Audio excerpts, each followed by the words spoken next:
had an interesting perspective come through yesterday. I was writing some content and then planning and recording some videos, and I started to have some thoughts come together. I've long known that transactional relationships are not the highest vibrational expression of a relationship between masculine and feminine. I think anyone and everyone who is awakened, who is aware, who is searching for deeper healing with themselves, right? Their inner child, then their inner teenager, then their inner young adult, and really fixing some of the perspectives that they have that have been long held. Anyone who's being mindful in working on themselves to be a good, whole, well-rounded individual in their healing, to then be able to attract a healed partner. Anyone can intuitively or experientially grok and understand, yeah, that's not the highest expression of masculine and feminine. But trying to dig a little deeper, there's two key reasons why transactional relationships are low vibrational ways of interacting between masculine and feminine.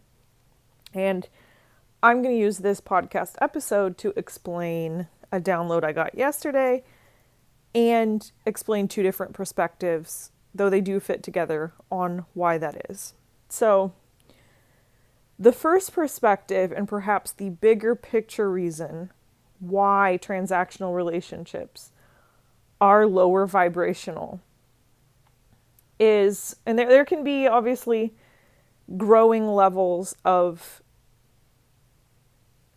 like vibration within this lower vibration, right? Like being in a purely transactional, I do this for you, you pay me, no emotional, spiritual layers to the relationship. Obviously that's the lowest vibrational. And as you add additional layers of connection, it becomes higher vibrational. But at its root, any relationship that's rooted in a transactional dynamic is low vibrational for this key reason. That key reason is that if you are in a transactional relationship, then by design, you have to have two different sides, right? There are two sides to the relationship, the feminine on one side, the masculine on the other side, in order for them to transact. In order for it to be a transactional relationship, there has to be a transaction. There has to be a, you have this, I have this. Now let's swap some of this that I have for some of this that you have. And that which you have is what buys or purchases or allocates to you that which I have. That is the definition of a transactional relationship. By the very nature of there being two sides, mean there is not unity. There is not union. Meaning there is not unity consciousness. Meaning that it is in the relationship and the dynamic centered around it is sitting in a lower vibrational space of separation, of division. So in order for a relationship to raise its vibration, rise in the ranks, so to speak, and become a higher vibrational, integrated, union and unity-based relationship, it cannot be transactional. It cannot be the two sides of I do this for you, you do this for me. It's a way of approaching it. It is a mindset and a way of interacting together that reinforces separation, reinforces you versus me, my interest versus your interests, which is inherently not union and is not unity consciousness. And I know a lot of people hearing that are going to wonder, okay, then how do I have a relationship where we're both bringing something to the table, the table that we all refer to and lament about and get fired up over online, the old table of relationships. The better way to look at this is not in a transactional, my interests versus your interests, what I have versus what you have, the brokering, the bartering, but rather looking at everything from a lens of oneness, unity, us. So everything that each individual has and can provide for themselves, right? Meaning no externalization, no need for me to get what you have and transact with you to get what I need. Instead, we're both coming to said table with all the same things. We are both completely capable of meeting our own needs.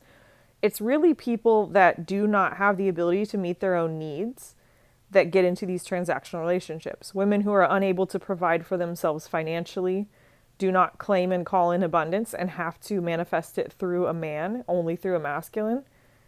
Those are women who are open to a transactional relationship because they can in turn trade their emotional labor, their physical labor in the home, all of that labor of various types, they can trade that for providence. And all of that providence flowing through the man. There's still a dependency there. And while this definitely works for many people, and I've long reinforced that a balanced relationship can either be two partners doing the same roles, like both being active within the home and family sphere and domestic sphere, and both being active and working outside of the home, or it could be a stay-at-home wife and a working career husband dynamic. Both of those are healthy, whole, equal. I'm not talking about that. I'm not talking about the material aspects of it, because you can be doing these things in the material, but the way that you're approaching it emotionally, spiritually, and intellectually is deeply unhealed, or it can be deeply healed. It all comes down to, are you looking at it from a perspective of unity or from a perspective of duality and separation? So that is one key reason why transactional relationships cannot be high vibrational and are inherently a lower vibrational concept, is because they're rooted in separation. And anything rooted in the divine is rooted in unity and union consciousness. Oneness, the connectedness of all, meaning your interests are my interests, especially in a home and family sphere where we're trying to cultivate the same thing, the same outcome, the same vision. There's a unity and union to that. Relationships that have power struggles, not just mutual empowerment, but power struggles, are transactional relationships where it's my interests versus your interests. I need to advocate for myself versus you. I need to continue to prove merit to you, to receive from you what it is I need to receive from you that I can't do for myself. That is the key difference. These can look from the outside looking in, looking at someone's relationship, looking at the couple.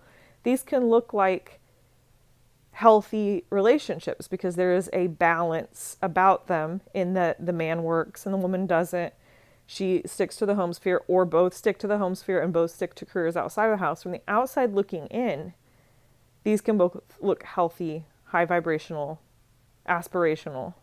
But it really comes down to, there's no one size fits all that's right for two people. And what I'm trying to drive home is, it's not about what's going on in the material. It's about how the couple is emotionally, intellectually, and spiritually, furthermore, approaching this partnership together. If it's a transactional dynamic, it is not high vibrational inherently, because the problems are power struggles. The problems are lack and scarcity and fear. When you can't meet your own needs and it has to be met through your partner, through an exchange, a barter, a transaction, naturally that's going to cause a lot of anxiety, fear, and scarcity for you, which are low vibrational emotions. So be mindful, these can look the same from the outside looking in, but they're very different when the couple's actually within the dynamic and engaging with the relationship in an intellectual, emotional, and furthermore spiritual way. The second reason why transactional relationships are lower vibrational